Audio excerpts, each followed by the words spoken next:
religieuses. Moi, je suis d'avis que ce cours-là, qui a été, comment dire, qui a eu très mauvaise presse, n'est pas le monstre que l'on a dépeint. Évidemment que, dépendant des manuels qu'on va utiliser, des manuels pédagogiques là, en appoint, hein, pour soutenir pédagogiquement, didactiquement ce cours-là, les manuels sont vraiment pas tous d'égale qualité. Il y a des manuels qui sont vraiment, je nommerai pas les maisons d'édition pour pas avoir de poursuites, mais qui sont vraiment des ordures. Là, ça a été bâclé, ça a été très mal fait. Mais pour autant qu'on ait un manuel bien rédigé, qui est vraiment respectueux des différentes sensibilités, très respectueux du respect des consciences des jeunes, moi je crois qu'au contraire, ce cours-là peut servir vraiment comme porte d'entrée, comme éveil religieux, éveil métaphysique pour un très, très grand nombre de jeunes qui, chez eux, n'ont jamais entendu parler du questionnement religieux, de tous les aspects traitant de la culture religieuse et aussi des aspects éthiques.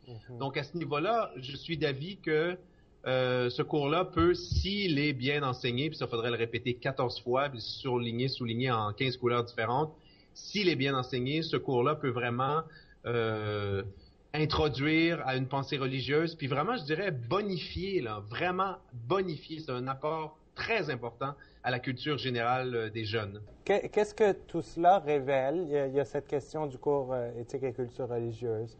Et il y a d'autres enjeux qui sont discutés, débattus au Québec en ce moment. Quelle identité religieuse est-on en train de développer chez les Québécois aujourd'hui? Ben, en fait, je dirais que ce cours-là est à la fois l'aboutissement puis le point de départ d'une fragmentation identitaire là, qui est vraiment manifeste on va dire chez les Québécois de souche, mais aussi chez, je dirais, l'ensemble des Québécois, en ce sens qu'aussi l'immigration ont fait en sorte que le paysage ethnique du Québec, des grandes villes en particulier, Montréal, pour ne pas la nommer, a changé de façon c'est une révolution copernicienne là. Donc le cours de culture éthique religieuse finalement vient répondre à ce pluralisme-là, puis aussi au fait que les Québécois de souche, bien qu'ils soient encore majoritaires numériquement, le sont de moins en moins, et eux-mêmes ont abandonné, hein, dans une très large partie, la pratique religieuse, leur affiliation tricotée serrée, là, très très solide, très forte au christianisme. Donc à partir du moment, puis ça je l'ai développé beaucoup dans mes articles, à partir du moment où les catholiques se distancient eux-mêmes de la religion qui a été sinon la principale matrice identitaire depuis la fondation, depuis la Nouvelle-France, mais là c'est clair qu'il y a toute une recomposition identitaire au plan religieux qui est en train de se créer. Moi je comprends beaucoup les catholiques entre guillemets purs et durs, là, puis je dis cette expression-là sans aucunement les juger, de se sentir menacés suite à la montée de cette fragmentation identitaire.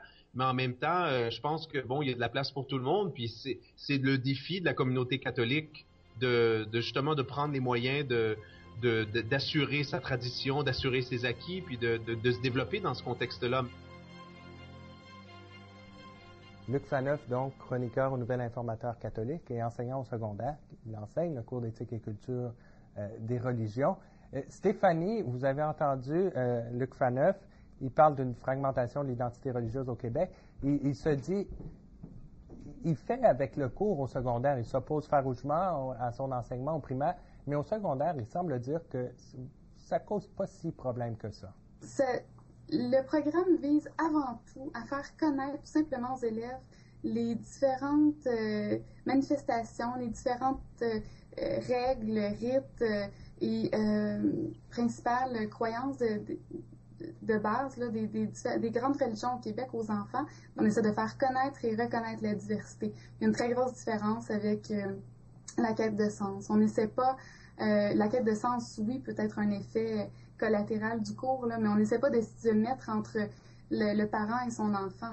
Il n'y a aucun objectif de transmission de la foi compris directement dans ce programme-là. C'est surtout un objectif de connaissance. On juge que le phénomène religieux est assez important dans le monde, est un marqueur identitaire assez crucial qui intervient dans toutes sortes de conflits, d'associations d'individus et de groupes, et pour être connu des enfants. Mais l'idée n'est pas là du tout d'endoctriner les enfants à aucune croyance ou tradition. Justement,